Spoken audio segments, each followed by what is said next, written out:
Welcome back, ladies and gentlemen, to the NLC, whatever we really are as a league at the moment. We have bangers, we have stomps, we have dancing men coming in the interviews, dancing disco. It's absolutely wonderful life here up in the north. We have one final game today as our 2-2-9 teams battle it out in a battle for some championship points heading into week 9. Week 7, we don't have week 9s. I like as well. Sorry, that just reminded me that because we've obviously got playoffs coming up, so we're looking a lot at tiebreakers and the rules around tiebreakers as well. We have tiebreakers in place for up to 10 teams, and that just made me laugh because we're an 8-team league, and obviously we need to think about those tie-breaking situations very heavily if we do get that 10-way tiebreaker. But tiebreakers are important because this game in particular has got two teams that are tied 2 and 9 at the minute. So as you mentioned, championship points are what our teams are really battling for down at the bottom end of the standings. I think it's 6 points difference if you end between 7th and 6th. So it might not seem like a lot, particularly when the top ends are getting substantially more than like 12 or 18. But it is important for these lower placed teams because come the end of the season and going into summer as well in particular, if you've had a particularly bad split, this like one extra position that you get now may well put you in a good position for the rest of the league. Yeah, it will feel really bad to go down to the relegation tournament because of 6 or 8 championship points. So, every game counts, even if it isn't for playoff, it is for safety in our league. I mean, luckily for both our teams here, or maybe not actually, one of these teams after this game will be safe from getting 8th because whoever wins here won't be able to be overtaken by natives, even if natives go 2-0 next week. So also important for that, because when you get 7, you at the very least guarantee some points. The thing is, if you're 8, you get nothing. You get no championship points at all. So finishing 7th is like the bare minimum from all of these teams to try and stay up in our league. And as you're saying, we're looking at the big picture here. This is heading into 2024, won't matter for summer, but it could make a difference when we're looking at the end of summer split. Yeah, exactly. So obviously for the two teams struggled so far this split, but I think they've each shown different strengths, which is really important. Domino have shown a propensity to draft in a particular way that pigeonholes them a little bit into their composition, but they then try and fulfill it, and they tend to do pretty well in that, just not quite well enough to find wins. Where UniQ have had a little bit of a different take. I think that going in, we mentioned this last time as well, they always have a really bad start of a round robin because they have the hardest teams, quote, quote, to face first of all. They've played your Nord, Riddle, and Ruddy. They now have to go against the lower tier teams where we expect to see them start picking up wins. And it tends to come from their mid laner because Paul, in their wins, has been instrumental. Yeah, we're big Paul enjoyers here on the stream. He's not even a Dane. It's very rare for me to sit and say this about someone who isn't a Dane. And I'm not biased at all, to be honest. I'm keeping it at that. Regardless, though, I like both. I like all our teams in the league equally. It's like my 8 children. They're all good. But I'm not going to mention my favorite. Regardless, though, Domino... Astralis, that's your favorite. I miss my kid, man. I miss them. Honestly, Trick was my favorite back when we had them, but that's because I worked for them, and I won a split with them. So I'm technically an NLC champion. I'm just throwing that out there. What did you do? I mean, I got a percentage of our prize pool from winning the split. So what role did you have? In my contract, it said I was there to help the team perform to the best of their ability, and that was by making memes. So I'm technically part of the coaching staff when you really get it that way. My incredible. NLC title and that debate, leaving that to the side. Both Domino and UniQ might not have managed to pick up many wins, but they have certainly been interesting to watch, especially Domino after the change of jungler. And now, with Shakale in, they are way more explosive. They're playing for the early game, and one thing we can't blame Domino for is being boring to watch. No, I think that most of the games that I've been watching from Domino have always been entertaining at the very least. I remember just having like incredible amounts of faith in them to be able to close out a game, and then it just not happening.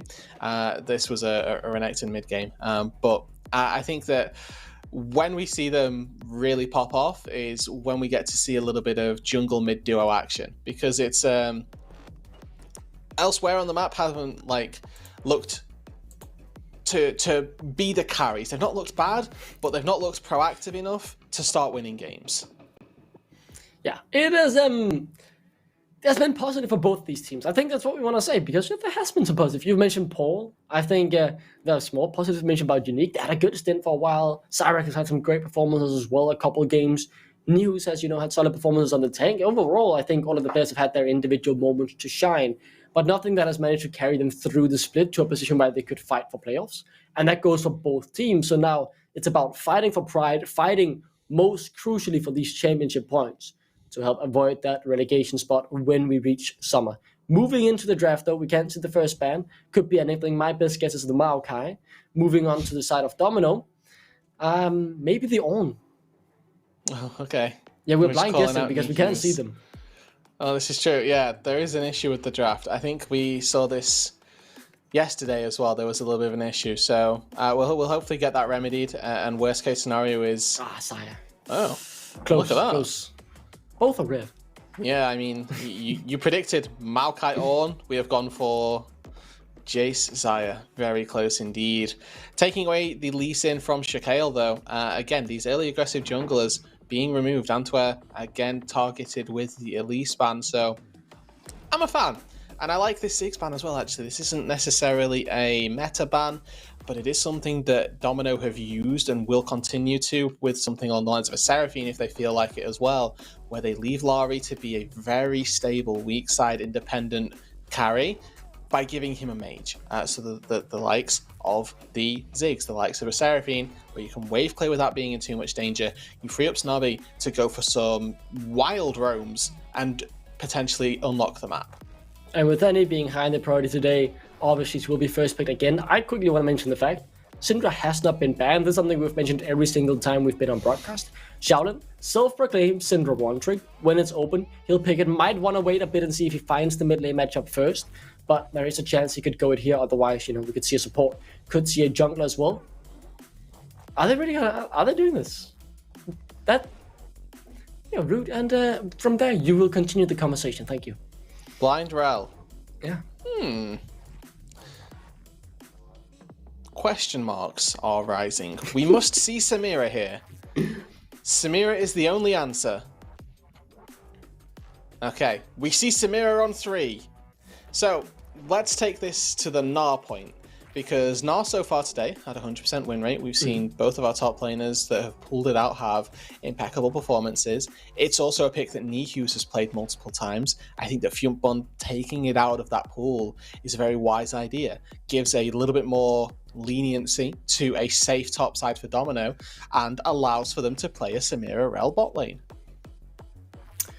And now UniQ will secure that bot lane for themselves. Obviously, we'll have to say the NE can be flexed like we saw last game, but it will be the Ezreal AD carry regardless. And with that, that means that so they're not taking away the Samira. Obviously, I don't know if that's a must take away, but I'm very confused by the draft so far, Rude. So, and what the shuffling through, take it away, man. I don't know what to say this. Remember what we said coming into this game, Duckling, right? There we go. Domino like to draft themselves into different positions, right? They go for these unique drafts that are always entertaining to watch. We cannot predict a Domino draft. It is simply impossible. We just have to deal with the cards that get dealt and then try to make the most of what they've given us, right? You make sense of the chaos that they've thrown down. Typically, when you see a rel, you see the aggressive ADs to pair with it.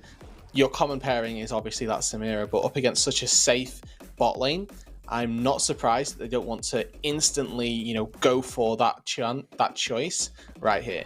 The thing is as well, we've mentioned that the Syndra exists. It's now been removed. So my entire point about Syndra into Annie, pointless. So jungle picks still to be needed for Domino, same to be said for UniQ as well.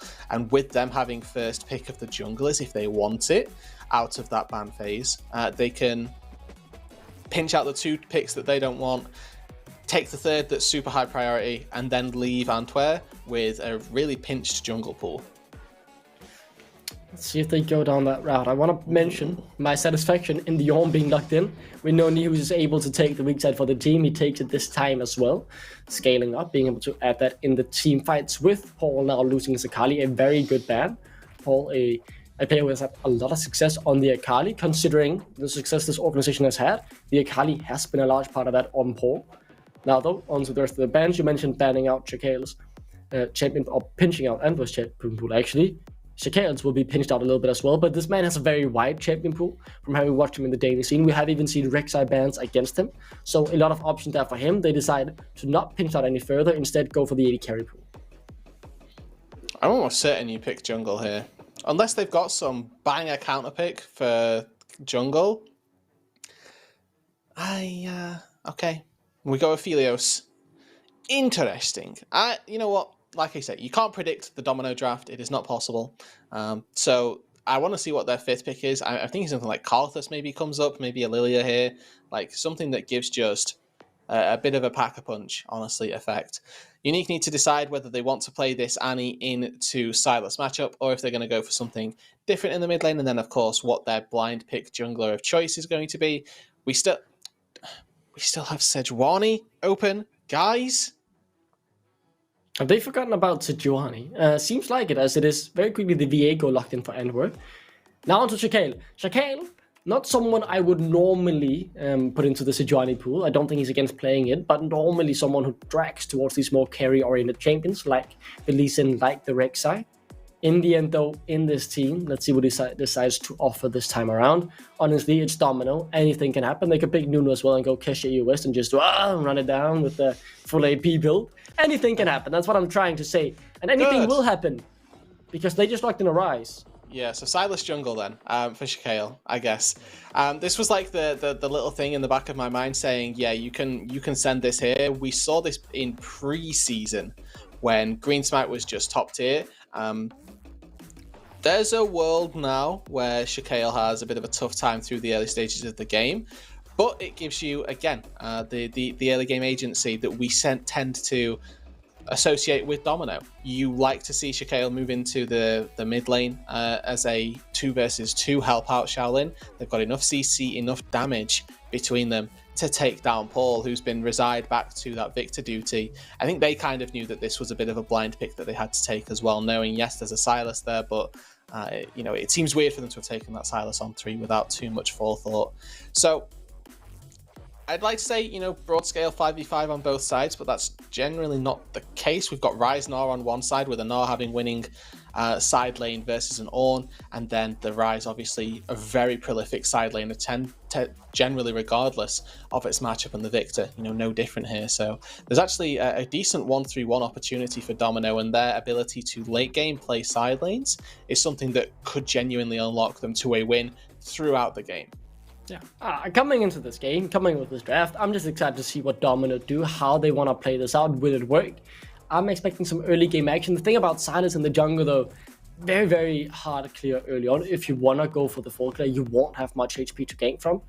Either that, or I'm just better playing jungle because I can never really make it to a gank afterwards. Your eyes were telling me I might be the wrong, saying something wrong, so I just added the disclaimer. I'm better video games. It's mainly just we haven't seen any ganks off of full clears, and you don't tend to.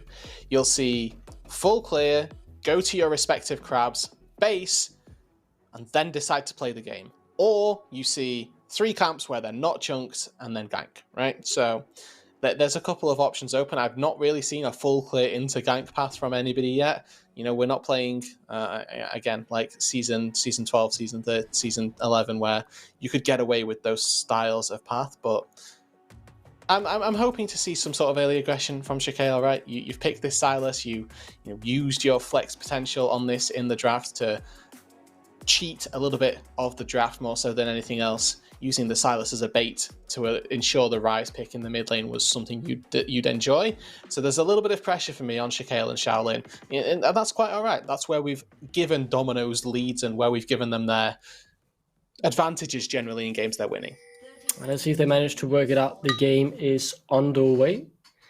Seems like for one of the few games today, we won't have any level 1 action in any regard. So just checking your interest, making sure nothing is happening, maybe dropping down a ward here and there. Could be Snappy looking for something. So also worth mentioning the fact, obviously, the Annie has gone for the support role, Paul playing the Victor in the mid lane.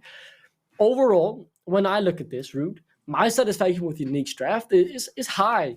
It's more Antwerp that I'm questioning here on the Viego. Is that the right pick? You mentioned Sejuani being open. I could have seen that as well. Regardless, though, I think UniQ have yet again, or as expected, the more standard comp, and I'm looking for Domino to be the one to pull the trigger and drag the game in the direction they wanted. Mm-hmm. And something I'm thinking Domino can do generally. I think that when you've got one of these like decidedly weaker teams in UniQ, it is unfortunate, but they're same level for a reason. They've been just a bit above native, they've been a bit below your veneers and your verdants, so they are just trading wins off against one another and then finding the odd one here or there. This is actually really good from Snobby. It might only be a small thing, but starting unmounted in this lane gives you much better ease of execution in terms of your engage. Now, level 1 Aphelios is absolutely awful. You don't tend to want to play with that at all. But when you hit that level 2, and if you're still unmounted as Snobby, you can have a good enough time trying to go for an all-in. Looking at the junglers here, want to see Shakael start on the bot side and Amber start on the top side, so they'll be not meeting each other as they move along their jungle, taking their respective scuttle likely, as you said earlier, then going into the recall before looking for anything. Early pressure being put down by the unique bot lane here. Getting level 2 first will be nice. Yes, that'd be not very much to do in level 1. Double range lane, expected that they're going to find the push, and Peterson also started out with the Molten Shield at level 1. So not necessarily being able to, not at all being able to utilize the stun, but using the shield, a little bit like we saw from Victor's, where you just walk up, auto-attack harass with your shield, and you can't get traded back on because you've got the shield and they don't. Oh, the flash engage straight onto Pearson, locked up, flash away, but it won't matter. The ignite takes the kill as Snobby secures first blood for Domino. And what did I say, Duckling? You've got two choices as a jungler. You either go full clear, more. Cyrex back in, clench, flash available. They're happy to take that flash out of Cyrex's hand. That's 2 big 5 minutes cooldown blown and a kill as well on top. Okay, Domino, we asked them to find some early... No, Cyrex, you can't walk up. Cyrex. No way, they're looking for more. Oof. Alright. This is really bad for the unique bot lane, but Antwerp is obviously going to try and respond on the top side. Steals away the Raptors. I don't think going for the red is possible. He's got the Raptors just because of how far away the jungle is, but if we take a look at that minimap, Shakael and Snobby were moving their way up, and obviously the top lane prio from Fjumpbun means there's a little bit of a difficult spot for Antwerp. I think the unique bot lane might be in trouble again. Pearson, no flash, no way out. The question just is the damage enough? And well, the answer seems to be yes. Larry has the flash to secure that kill as well. It is a great start for this Domino bot lane. And what's worth noting as well is that Domino actually froze this bot lane off the start of that gank. As soon as that first initial kill came down, they left the wave in such a position where Cyrex and Peterson had to constantly overextend to get even experience in the lane. And now they're going to have to do that once again. This big wave crashing. Shakael's not sticking around in that brush. I've experienced many a jungle gank when you're walking back to the bot lane and you just get killed from the brush that's outside your Krugs. But they're not going completely off the walls. Do get to go back to base, find that reset timer, and Laurie comes back out of lane, or comes back out of base into the lane with a completed Noon Quiver versus just the Tear and the Doran's Blade for Cyrex. Very strong position for the Domino bot lane to find themselves in, where on the flip side, what did UniQ get in response? It was a sheen on Antwerp. It was that little bit of acceleration for the jungler, and we need to see Antwerp put it to good use, otherwise it means nothing. Yeah, look at the item difference down on the bot lane. That's all I'm really mesmerized with at the moment. A Noon Quiver to an extra little Tear is gonna make so much of a difference when pushing the wave, fighting in trades as well. If Shakael goes back down bot lane, it's sure to be another kill, really, if the flash is still on cooldown for Peterson. And while, as you said, Antwerp was able to get something out of the situation, he managed to steal 2 camps away, building up a little bit of a CS lead for himself. It doesn't make up for everything that Domino have gained. But we look at the rest of the map. Top lane going as well as you can hope for Nihus. He is down in farm, but he's winning out on those trades, so it's about as good as it gets, generally, for an Ornn versus an R matchup. It's not going to be easy generally throughout this match, and Paul in the mid lane once again doing just fine in the matchup versus Shaolin. And is Antwerp on his way down? Do not fret, folks. The bot lane of UniQ not the subject of more ridicule just yet. You can see that Snobby just starts sweeping out. I think they're setting up for Shaquille to make his way back down here, even though he's got 2 camps on the top side, knows that if he's going to find an avenue to get a lead, it is from this top lane, or from this bot lane, excuse me. Shaolin has reached that level 6 as well, so able to roam that extra bit.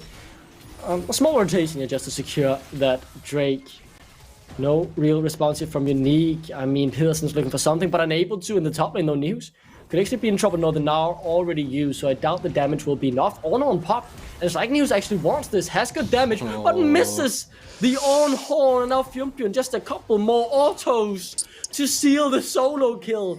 And it's going oh so great for Domino. Fyumpion has been a consistent rock in the top lane for Domino, genuinely this entire split. He's been finding these solo kills on the Gnar very frequently, even in matchups where we don't expect him to get the lead, where we don't expect Domino to do too much. He's been able to find solo kills, and this is just another example of this. Finding the 1v1 up against Nihus. Again, more great wave control from the Domino side lanes, because the last 3-4 minutes, Fyumpion has had the wave outside of his turret, constantly threatening Nihus with every single CS that the Ornn steps up for. This time when Fyumpion hits Mega, goes in, secures the Ornn under the turret, burns his flash just to get out, but Fyumpion still had way more left in the tank to give and manages to find that solo kill. Not just with outplaying with macro and the wave states, but with micro flashing away from Ornn 2 as well. And yeah, the Dominoes are definitely falling into place for Domino in this game. It's been a great start for them, the 7.5 minutes they were hoping for. And this has been a common trend, actually, I want to say, for Domino over the latter half of the split. After the roster change of Shaquille, they've been more proactive in the early game. So that's why, even though I'm positive at this point, the Domino, they've been playing well this game, I want to see them be able to take this and carry it out to finish a game as well. That's a question that, like you say, we've had of them for a large portion of the split, and a question that we've had of UniQ has been if they can start finding those leads early enough on to give them an opportunity to win a game. Something that they've sorely lacked on is that early game and how well they're able to get those leads through the first 10-15 minutes of the game. Domino, though, looking to extend it even further. They've shifted everybody out of the bot lane. There's nobody farming that bot wave. Victor not going to have the opportunity to fight for Prio versus arrive this early on, but Domino with 5 members up on the top side, they're looking for a fight, and it's one that I don't think UniQ should be giving to them. Yeah, the Herald, I think that's already taken, honestly, by Domino. Good flash forward from Peterson, but no one really is there to follow up. Larry still has the flash. He'll use, there comes the flash Heartbreaker to secure 1 kill, but on the other hand, Nihus has already fallen. The Ornn horn goes wide, but Peterson, he's running towards the wrong side of the rift. No flash. No escape. He's set to fall. The Realm Warp comes through. The kill will surely be gifted over to the mid laner just to put the gold in the right places. As you guys say, no, actually, I want this. It's more gold for the team, guys. It's more gold for the team. It's better that you get the assist and I get the kill. I promise. I promise. But Domino, though, collapsing, or not collapsing, it was UniQ collapsing. But Domino finding the fight, having it better ended for them off the back of the collapse from UniQ. UniQ deciding that they wanted to take that fight. They ended up losing out on it. They didn't get the Herald either. And not even like they, traded well on the bot side with Cyrax getting a bit of free time. It was just a 5v5, 8 minutes into the game. It didn't particularly go the way that they would have hoped. Now, of course, they did manage to take down Lari, one of those late game carries for Domino that we can expect to be the focus of a lot more attention from UniQ. But this is one of those games where this is a quadra carry composition for Domino. Just because you're taking down the AD carry doesn't automatically mean that you're winning out on the game. And UniQ are going to have to bear that in mind. Whichever carry is getting the most gold has to be your focus, has to be the subject of your attentions. And you have to be versatile in that manner. Shaquille right now is the most fed member of Domino. You need to start trying to focus out the Silas more so than the Aphelios, who doesn't have that 2-item spike. It hasn't even hit its first mythic and isn't too much of a threat. Alright, Herald has been someone up in the top lane as well. Domino will be able to get a couple plates here. Fyumpion gets it low enough, should be able to take down 2 plates with it. If I'm not mistaken, yeah, there we go. 2 plates shared between the top laner and the jungler. Shaquille very happy to get this gold. It means so much for the Silas jungle to get that early goal, get that snowball rolling. An early Night Harvester can be the difference between being able to one-shot when you reach a couple items or feeling very useless because you're just far behind every other one's curve.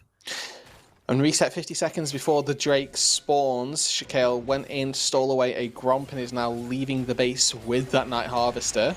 Good flash from Shaolin gets him out. dodges out on the little stun from the Viego, but it's a flash that won't be used won't be up rather, if Domino look to contest for this dragon. They've done a very good job at winning out on the early game so far, 2 for 2 on the objectives with that first Drake and first Herald. Would like to see them try and extend that to 3 and 3. They've got this 2,500 gold lead. They shouldn't be giving over objectives without getting things on the flip side of the map. And I think that the way that they've played this early game has been genuinely very impressive, because they've used the Herald with enough time for Shaquille to still get back to the bot side. I mean, Pillarson, his flash is still on cooldown. He might have Tibbers, as they likely actually trade back onto Snubby. Unexpected, but a welcome surprise for the UniQ bot lane, as Shaquille unable to connect on the true shot barrage. A 1-for-1, and UniQ, they're happy with that. Now, mid lane prio is actually going to be really important here, and because that earlier flash was burned, Paul is going to be able to either deny Shaolin a lot of gold, or be able to move first. It looks like it's going to be the former, as that wave is going to go under the turret, but Domino, they want to collapse. Yeah, Shaquille has a lot of damage at this point, having already had his mythic, so he's happy to take these fights for the moment. Still, though, 3 levels down on Paul, so has to be a bit careful when trading up against him.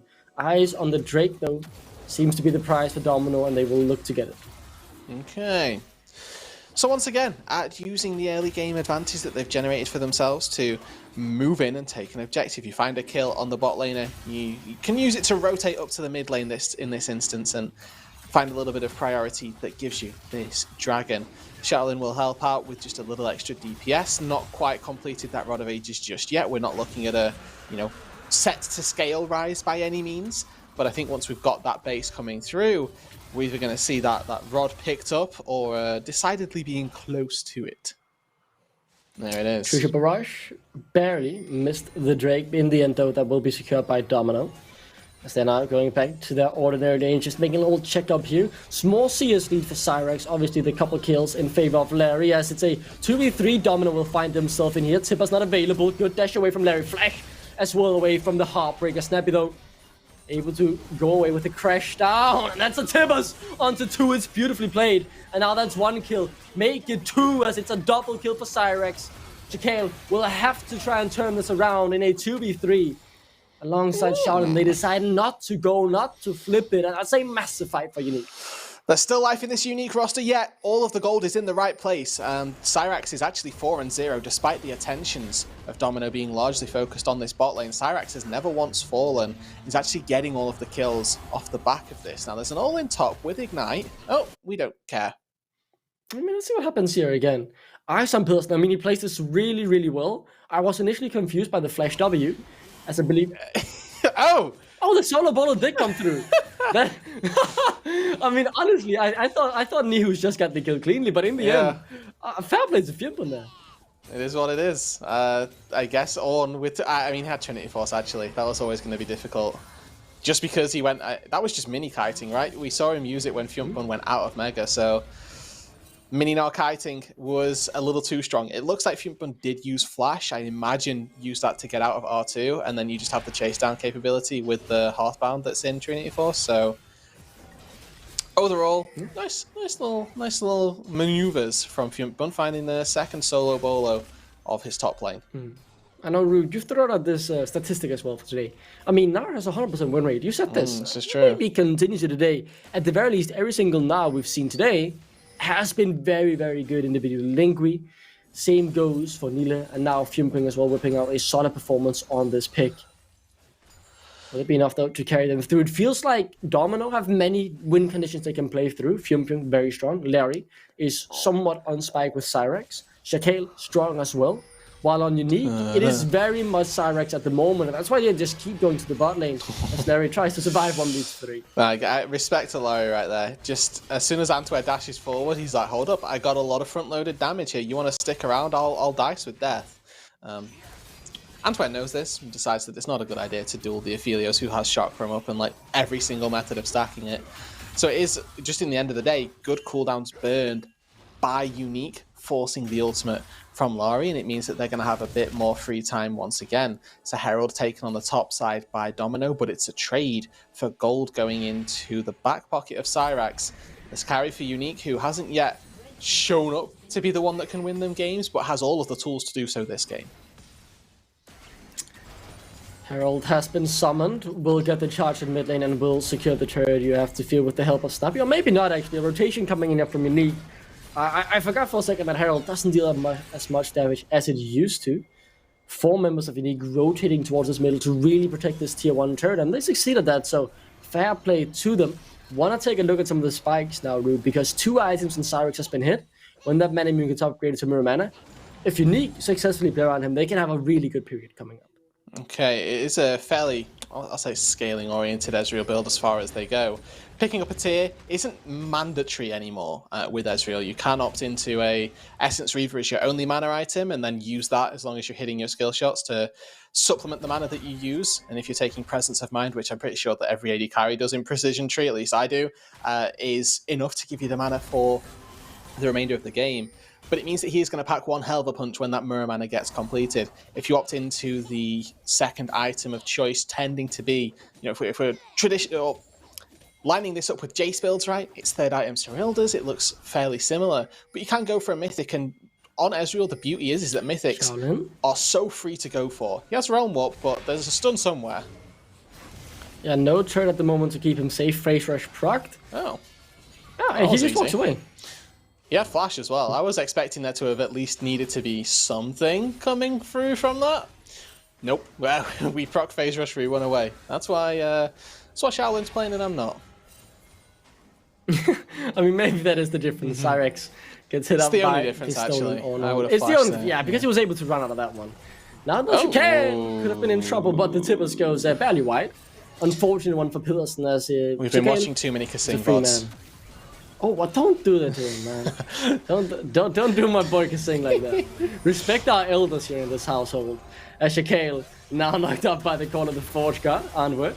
Does some good damage with the Heartbreaker. Shaquille low and actually bursted down, but on the other hand, it is Paul a bit too far forward. Might find Snappy, but it will be at the price of his own life in the end.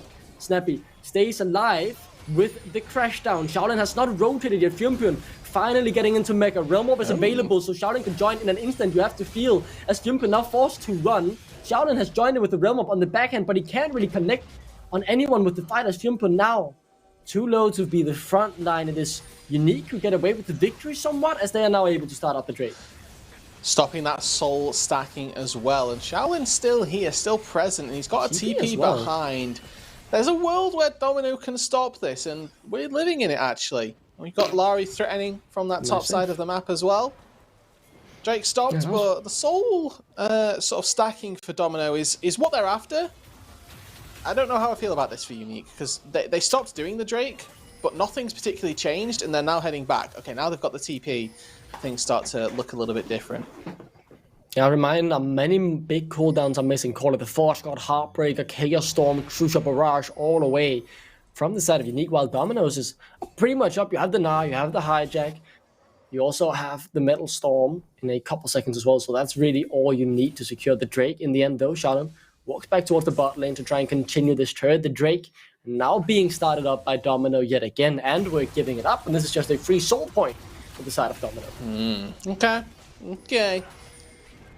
This is the Rude special. Give Soul, flip the Elder. I don't think that Domino are going to be able to end within the next 10 minutes or so. You can certainly try and make a fight for that Elder. I don't think for a second that UniQ are just going to give the Soul over, but it's proven to be a great strategy if you've ever been coached by me, which is no one. So 4-0-1 for Cyrex so far. Again, we've painted him as this carry. For good reason. He's got all of the gold on his team. He needs to put it to good use. Dun dun. Nah, mate, he's walking the wrong way. God damn it. Or maybe. There's pings towards mid lane. Cyrex, his actions here would mean a lot in the end, though. He will find out what was happening, so won't die. Some damage from the side of Pilsen, but Shaolin is very, very tanky at this point. He has a lot of health. I don't like this build for mages. I absolutely despise it. This is just personal, but I don't think that mages should have 3,500 health off of 2 items. Or 3 items, I suppose it'll be if he gets Shadow Flame. That's fine. Welcome to League of Legends. Wow. That is good damage, actually, from Cyrex. Go off. Certainly making the most of this gold. 2 turrets have already gone down in this long-winded exchange. Looks like Paul and Shaolin were having a bit of a do-si-do on that top side as well. Paul, the one who's really forced to run away, the rest of Domino. Looking through that top side jungle, not quite there in time to pick off the Archmage. And we're still going to walk away. We've had enough. Baron now on the map as well, right? And the thing is, this game has slowed down. Domino were able to build up an early game lead, but they've not been able to build up one that is just easy to snowball. It is still Unique, able to make moves just like this, looking to take away at the mid lane tier 1. Fiumpa missed the cannon. That's all he wanted from that. He didn't manage to find it. It's unlucky. But he's found 2 solo kills, so he's allowed to miss a cannon minion every now and then. But Unique finding that first turret, I'm actually pretty sure that Domino tried to start Baron there. I saw Larry walking away with like the little Baron debuff below his feet. And that's what led them to having this time on the map. And this time, I don't think Shaolin will be finding a way out. Realm Warp available will be stopped by the Spectral Maw, so and get some trade damage back, but won't be able to find a kill. Chaos Storm hijack from Shakal if he wants to go in. That means he does have good burst damage. In the end, though, decides against it smartly, I would say, as it is a 1-for-0 in Unique's favor. Or maybe not. Mind. And we might be caught out. Chaos Storm is coming through, but Shakal in a 1v4. Pillarson picks up that one. As a bit too overeager there from the jungler. Yeah, the fellas were still supporting, and Unique managed to find a second kill back now. It's getting a little sloppy from Domino, but again, it's these cross-map plays, the seemingly story of today. Lose something on one side to try and claim something back on the other. Tier 2 turret in the mid lane falls in favor of Domino. And this is just Shakal getting a little too over-aggressive in a position where he really doesn't have any right to. You know that Unique were just around there. If you're chasing somebody who's recalling in that brush, you know that there's going to be teammates who are recalling within enough proximity to collapse on you. Not quite a fan of that. But if he does get that Rabadon's as a second item, once that is finished, obviously the power level of the Silas is going to increase tenfold. Just a couple of counts away, you'd have to think. And just in time for that soul as well, you'd hope for 2 items hit for everybody else on the Domino squad. Fiumpa, Shaolin, and Laurie, your 3 laning carries, all on that window to do a lot amount of damage. So the Baron's still on the map, but in a minute and 20 seconds, that will be joined by the Soul for Domino. Obviously a Cloud Soul, so it's not going to be the most influential one. But all of a sudden, decisions will have to be made by both teams, which objective they want to prioritize. Baron at the moment, the objective here for Unique as they clear out the vision. Is there a fight mid? Are we fighting? Looks like we're fighting. Yeah, I think they're fighting. I mean, Snappy has gone in onto Pillarson, who's a bit caught out. Cyrex pretty low. Larry dishing out good damage, but Shakal, the one in trouble yet again, somehow goes down almost instantly. Larry now trying to dish out the damage from the back line of the fight. Cyrex down to half, Pillarson down to half, and when Nihu's TP's in, already down to half.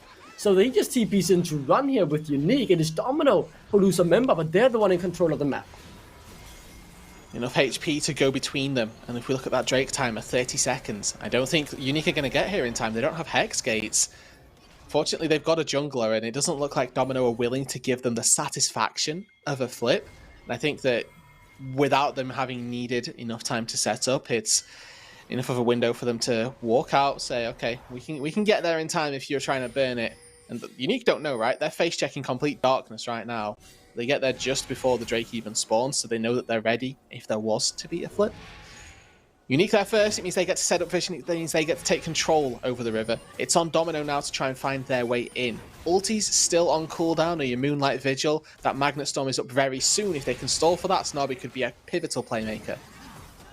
Call of the Forge God though is up, and that's a crucial ultimate for the side of the Unique in terms of an engage. Crucial Barrage just used, Heartbreak up soon, Chaos Storm up soon, the ultimates are almost there for the fight. Meganar as well here for Fiumpa, as he does have flash if he wants a risky engage, gets poked out a bit, but the Soul looks to be going over to the side of Domino's, and now pull out the pit. Fiumpa has been engaged upon, flash away to safety, on hold from both sides, connects onto one, Snappy goes in, instantly eviscerated as Pillarson flashes forward and finds Larry, found Charlotte. That is a massive bear, and that means it is Unique who will win the fight. Unique that will get the Drake as the prize. Oh, it's so close, but then Pillarson just decides he wants to win this game. He's turned the fight on its head and puts the Drake in their back pocket. With all these kills, Duckling, they may well just head over to the Baron. I think they've got every single right to. Shakal doesn't have a chance to try and fight for that smite, so he's still got it up and ready. But he's got to get through UniQ, he's got to get through Pearson. There's a lot of targets in his way.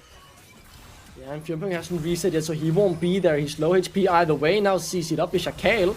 Dashes forward, able to burst down pillars. No, the smite in the end, so that means the 50-50 is pretty much gone. He's fighting News, but he just has to run. He will accept the kill, but won't get the Baron. Now he could fall to Cyrax as well with a couple more autos. He's got like this game, and it is UniQ now with a goal lead for the first time. And now they're really cooking here, Duckling. They don't lose out on too much on the rest of the map either.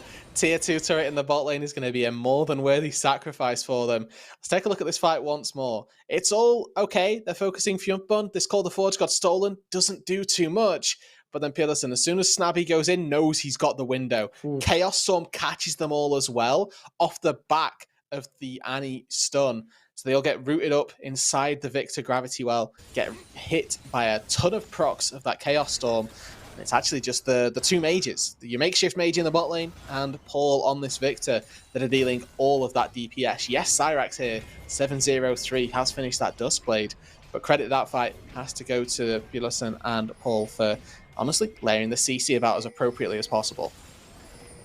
Great fight there for UniQ, as you said, but the same issues and cracks are starting to show from Domino. They're good at the early game, they figured that out, they know how to gain the leads, but they're just not able to close it down. Now, they find themselves on the back foot. Shakail caught out in his own jungle, taken down. And that just means that's 40 seconds where it's UniQ with a Baron and a man advantage that can just push down turrets. Yep, and as we mentioned with, a lot of our Barons, we're looking for economy out of the first one in games that are close like this. Try and take some tier 2s, try and give yourself a bit extra gold, but when you're finding picks, the enemy team are giving you windows into their base, take them. Inhibitor turret falls in the top side, Inhibitor's going to go down soon as well, and Nihus is very tanky. Burns Ghost, I think he might walk. Yeah, I think he... What's happening, guys? There's 4 men pushing on your top side, and you're going for the tank. Shaolin forced to TP back in, Nihus is out, you've lost the Nexus turret, as Fjumplung now Meganar's out. Into his own demise. Shaolin caught up, forced to flash away. Shakail responds. Larry's running back. What am I watching? As within a couple minutes, UniQ just decide to pretty much win the game. You have a flanking Aphelios for crying out loud. As Larry is able to find one, but he'll have to find them all and is unable to. As what am I watching? UniQ within a couple fights flip the game on its head and win their 3rd game of the split. 3-9 now for UniQ. It was not clean, it was not measured in any capacity, but they close out the game in about as well-fashioned as you could hope. Domino with some extremely off team fighting and then just really poor decision-making in the end there cost themselves dearly. That was a game that was very much within their hands and one that I think they'll be quite saddened they lost in that way. My mind is blown. I see the idea of what they were trying to do. Had it been like a squishy Israel or whatever, someone they could catch out. But this was a very, very strong ult. A very tanky ult at that. And Larry wasn't at the point where he had gotten a lot of Dominic's regard. He was only at the 2-item spike. And let's look back at this game. We have passed now the good minutes of Domino. And this is when UniQ really started to come back. Yeah, Cyrax picking up that double kill there felt for me like the little window where we're like, UniQ have a carry to work around. And then that just picked up more and more, right? It became more about how well Cyrax is going to team fight, and then more as well about how well Pearson is able to incorporate this stun, this Annie bot, into a broader scale, team fighting beast. And fortunately for UniQ, they found all of those team fights at the right times. It's off the back of what was a really rough laning phase for Pearson as well, right? It wasn't easy for him, constantly being focused down, but was the reason they were winning these fights. Yeah, he played them really, really well, and that's why I'm asking you, is he the MVP of this game? Yeah, I'm down. He's the reason that they were finding these big team fight wins. He was constantly the focus, and when you're playing Annie, you kind of have to accept that. But we started to see, even when we turned this around, he was able to, or when they were starting to turn it around, it was because he was starting to put out big engages, right? I think this is a perfect example of the support being, just absolutely amazing. And like I say, despite those early deficits that he found himself in, still did Annie things when necessary. Yeah, that was really impressive. Such a comeback from him. Cyrex being able to punish some of the Domino overextensions in the bot lane to get himself rolling.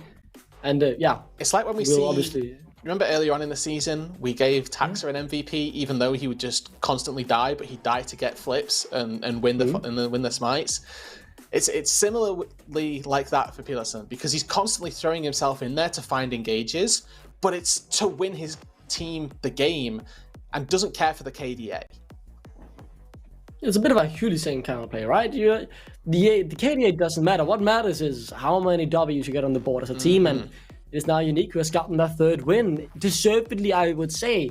They get extra credit from coming back. We should have interviews ready. I'm excited to learn more about this game. I'm very intriguing one, a game of two halves. And yet again, Pride, we have you here with the negative Octopus. And good early game, bad mid game. What went wrong today? Oh, horrible mid game. I don't know. Something went really wrong. We had a huge lead. That game was ours. We have the Rise that can silent. We have the Gnar perma winning silent. I don't know really what's going on. Why we want to defend every play that UniQ makes and not make our own. That's what I feel after watching that. A little bit. Actually, not a little bit. I'm very frustrated about that one because that one mattered a lot. But yeah, he's frustrated too. But it is what it is. UniQ showed up in the mid game and found a way to come back. And this is also a stressful game, so maybe that matters.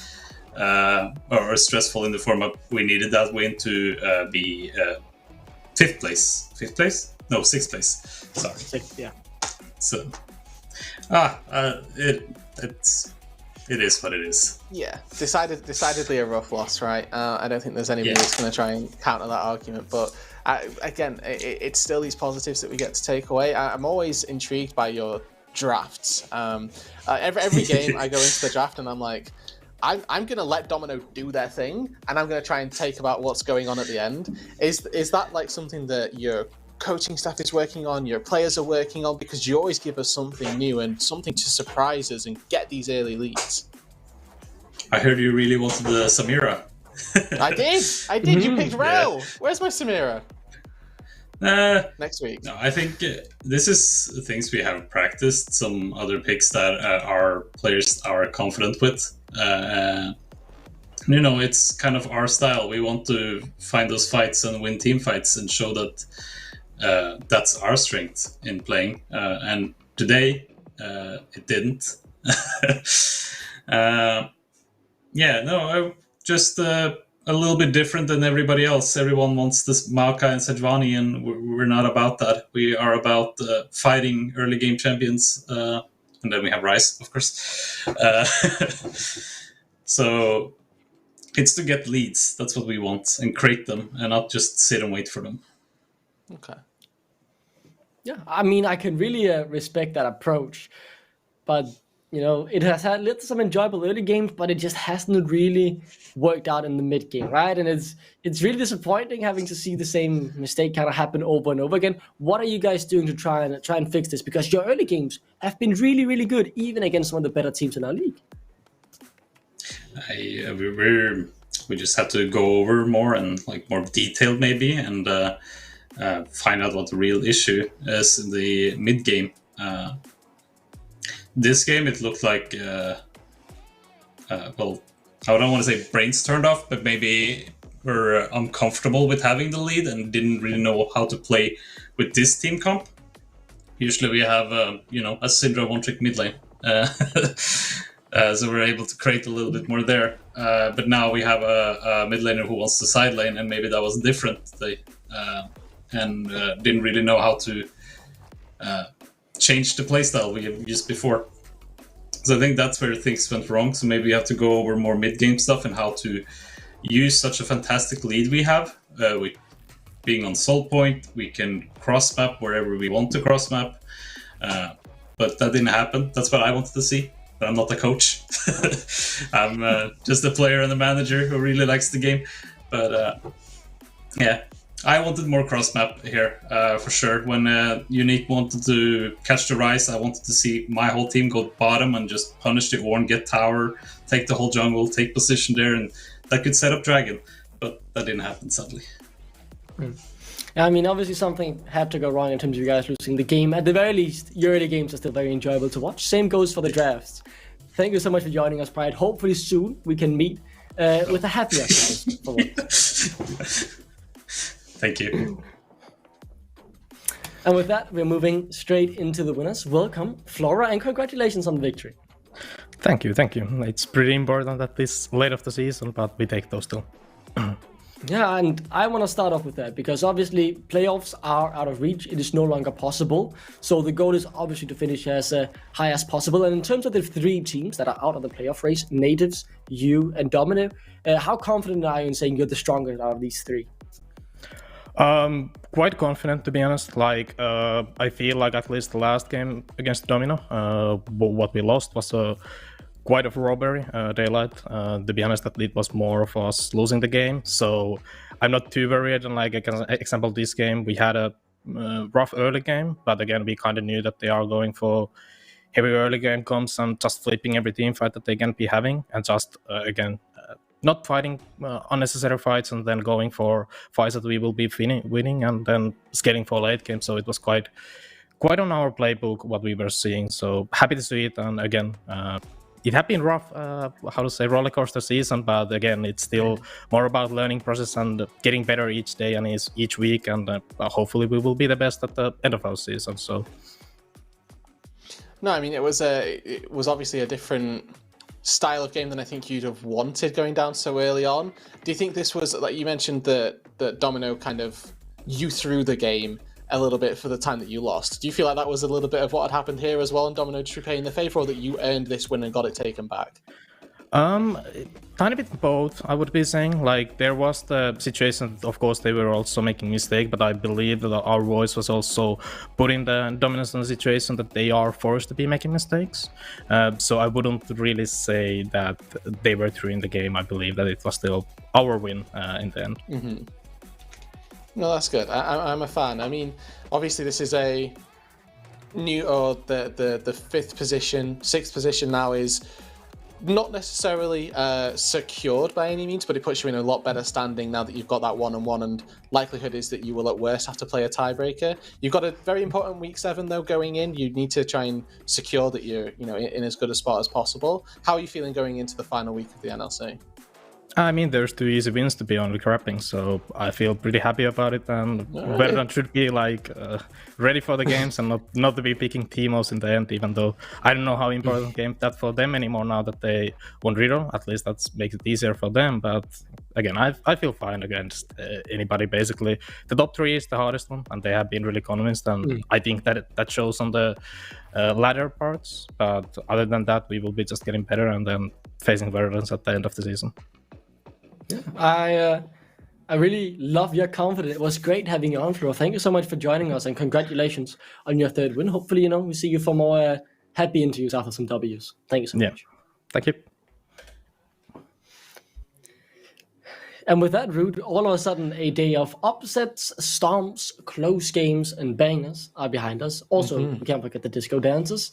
I want to ask you, Rude, any last words before I round out? No, I think that there's strong case now for us to consider the top 4 as a top 4 and not a 1 and a 3, which I think was maybe the expectation I had coming into the week. Verdant have stepped up this week. They've proved themselves as a top team, and I'm excited to see what playoffs look like. We've got another week before we get there, but I think we're actually on for a very interesting postseason. Oh yeah, I think it's going to be a banger. Obviously, there is still 1 more week to play, but before we round out, we do have MVP of the day. I want to remind you guys, head over to our Twitter and vote. We have 4 different candidates. My expectation is, might be able to get it this time around. I think he's gotten a couple times before when he has gotten MVP. Maybe. Regardless, though, head over to Twitter and try and influence the vote in whichever way you want. Dude, Nila deserves this, by the way. Yeah, Nila was amazing. Pillars had some good moments as well. Luca, absolutely rock solid on the Victor, and obviously we saw how WoW dominated his game. I think all of these guys are great candidates, but special shout out to Nila. Yeah, that's my vote. That's where I'm going to be going to Twitter to cast it. So congratulations to Verdant once again, because that was your upset that you alluded to, right? Reminder that they took down Riddle, who had just one loss before. So Verdant, deserved win, and I think that, like I say, the off-season, or the post-season rather, post-regular season, is going to look a lot different to how I'd anticipated maybe 2 weeks ago. And with that means the NLC day, the NLC week is over. There is still week 7 of the regular season, a couple spots still to be decided. Who will finish top 2? Who will get the last playoff spot? We will all find out next Tuesday, so don't miss it. We'll be back next week. See ya.